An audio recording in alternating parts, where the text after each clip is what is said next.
I took a chance on the cheapest body kit you could find online for the FRS. For the FRS platform, there's a lot of body kits to choose from, whether that's wide body or stock body. I am planning on taking this car to the track, so I don't want to spend thousands of dollars on a body kit. I still want to make the car look good, but if I break a body piece, at least I won't feel as bad for it. I've been told not to buy the cheap parts because it can fit bad or it won't even look good. But let's see if that is actually the case. These taillights don't look bad, but if you look very closely, there's water inside. I thought it rained yesterday. Look at that.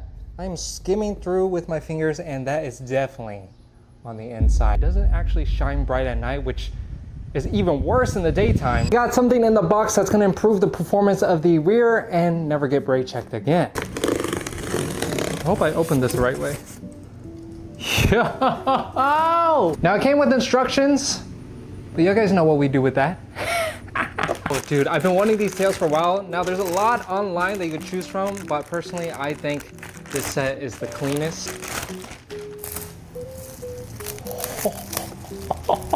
Installing these taillights should only take 10 minutes, which is why this is my favorite mod to do on any car. On the back of the taillight, there's only 4 nuts holding it in, and once that is loose, it can pop right out.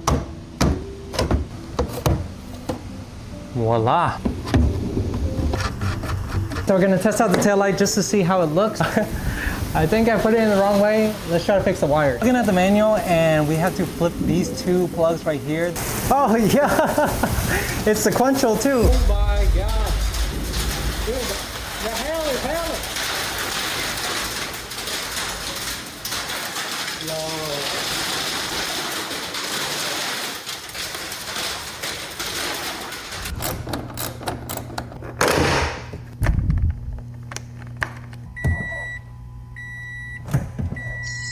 The daylight running light is not working, so I think I blew a fuse. DRL, tail. There's nothing connecting that fuse anymore. Oh wait, hold over here.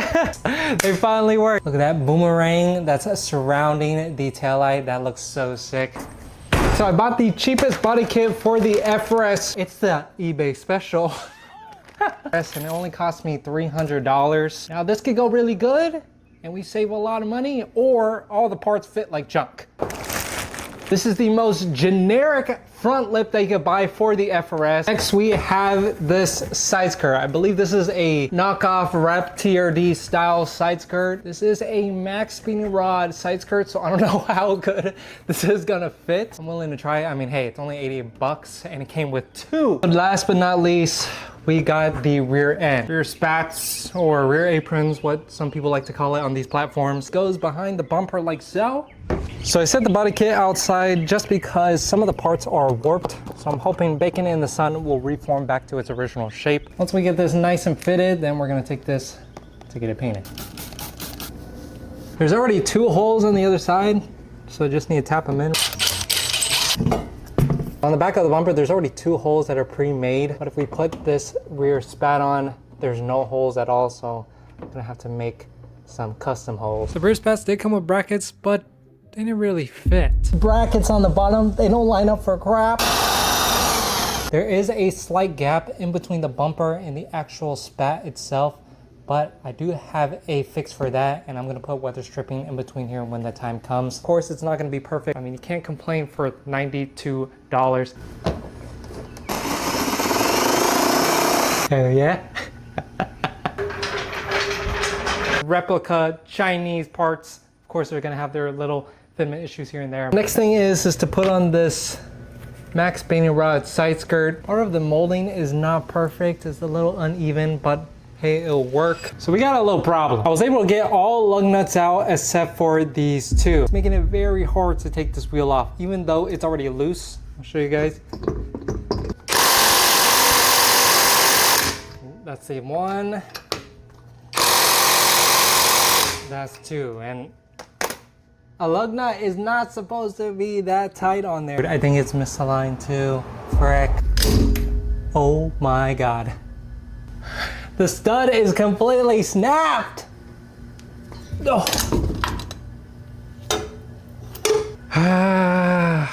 Even though the stud has snapped, still need to get this done. This is how the FRS looks, and I think I lined it up almost close enough with the body line. You can see there is a body line that goes through here, lines up, and then there's a body line that goes actually on the body itself. A little bit wavy at some spots, but hopefully the weather stripping can fix most of that. I'm not gonna lie, I think the molding on this side is a little bit better.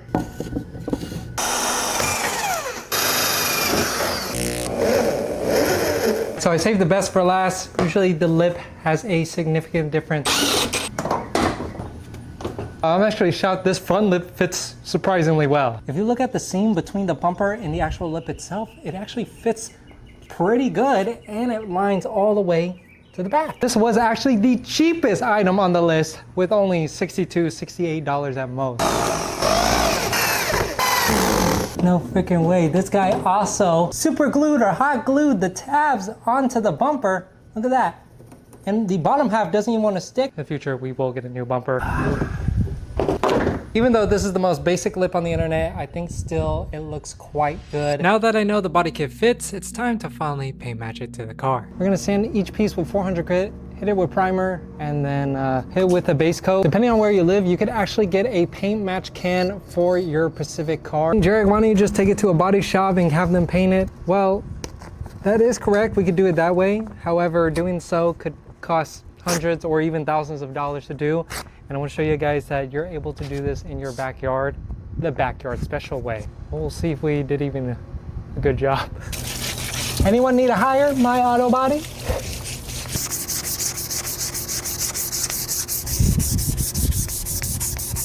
Here's the original, and here's how it's scuffed up. It's gonna look ugly before it gets better. We're gonna be here for a while.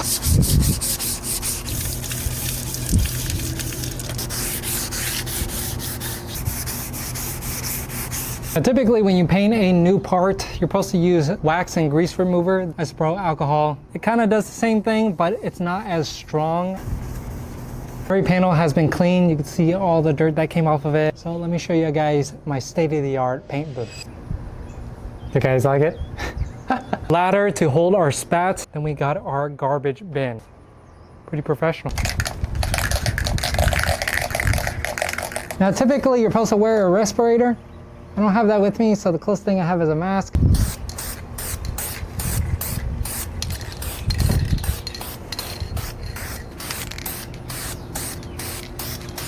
You can see all the parts are super patchy, but I left that for a reason because typically if you go too heavy on the first round, the paint is not going to stick as well. So I want to go as light as possible, and the white will start to get more fuller once we add another 2-3 coats. Hit your boy up for some My Auto Body.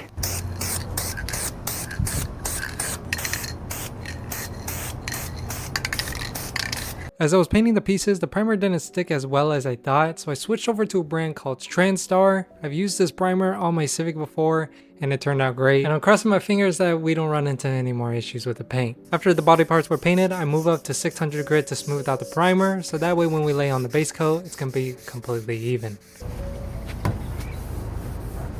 Now this could go really good or really bad, especially with cheaper paint.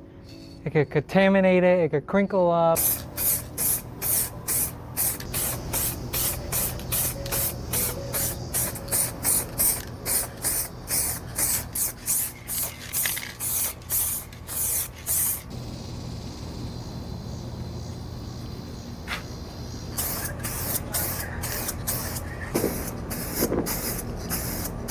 Because it sat overnight outside, there is a bug right there, unfortunately. This left side actually turned out a little bit better. It still has a few streaks coming along the lip. It was hard to show on camera, but there was a good amount of streaks on each body panel. So what I wanted to do is correct it. So I bought some high grit sandpaper, 1500, 2000, and 3000, just to see if I could buff it all out and bring some of the shine. I'm not gonna lie, paint correcting was dreadful. This is the most time-consuming, labor-intensive job, and I definitely wish I had someone else doing this because it wasn't worth it. Not only that, I was in 100-degree heat. I spent over 10 hours trying to buff and shine all these body parts. Honestly, if I buffed any more than 10 hours, I think I would have had a heat stroke. And because I'm so pro at this, I scratched the dang side skirt. Not once, but 3 times. At this point, I'm super frustrated and I just want the kit on the car. I could care less about the haziness or the scratches because I kind of started thinking about just getting this repainted by a professional rather than myself. So I added the weather stripping onto the body pieces to see if it would have better fitment all around. But yeah, that was not the case. The weather stripping that I ordered was a bit too thick, so it wasn't able to stick onto the body pieces like the bumper and the rocker panel. It just made it super frustrating to work with it, so I just decided to rip it off. In the meantime, I just used double-sided tape so that way it could stick onto the panel. Obviously, this is not going to be the best fitment because not only we're working with rep parts, adhesive that doesn't want to stick. I hope you guys can feel my frustration. I spent countless hours trying to get this fitted, countless hours trying to get this prep and painted, and then putting it on again, it wasn't going my way. And not only that, I still had to replace the wheel studs so that way I could actually drive the car safely.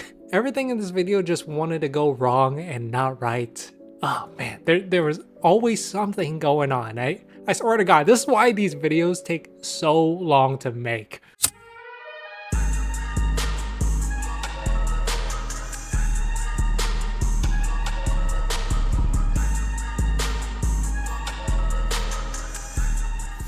Well, here it is, guys. And I think the kit turned out all right. I think the stuff that I chose looks good on the car. It's very subtle and that's what I was going for. However, the biggest thing is the paint. That's kind of what really bothers me. Splats, they fit all right. I wish I could have put the weather stripping to make the gap a little bit smaller, but I'm gonna have to find some strong adhesive because when I put adhesive on the rear spats, they wouldn't stay for some reason. So comment down below what I could do to fix this gap right here. It gave me a warped side skirt. This side fits a lot better than the driver's side. And then as for the front lip actually fits perfect for being eBay. The quality of it, yeah, I mean, there's a little bit of gap between the fangs of the bumper, but that's not too bad. I think it looks proper from, 10 feet. I think 10 feet it looks proper. I think more than that, if you look up like a foot, you could definitely see the paint is all messed up. Still do need a front bumper. That's one of the reasons why I haven't really cleaned this front bumper, because not only the paint is mismatched, you can see one is darker than the other, but because the tabs are broken, I can't put side markers on here. Wait, hold up. I just realized the wing is not even painted. What the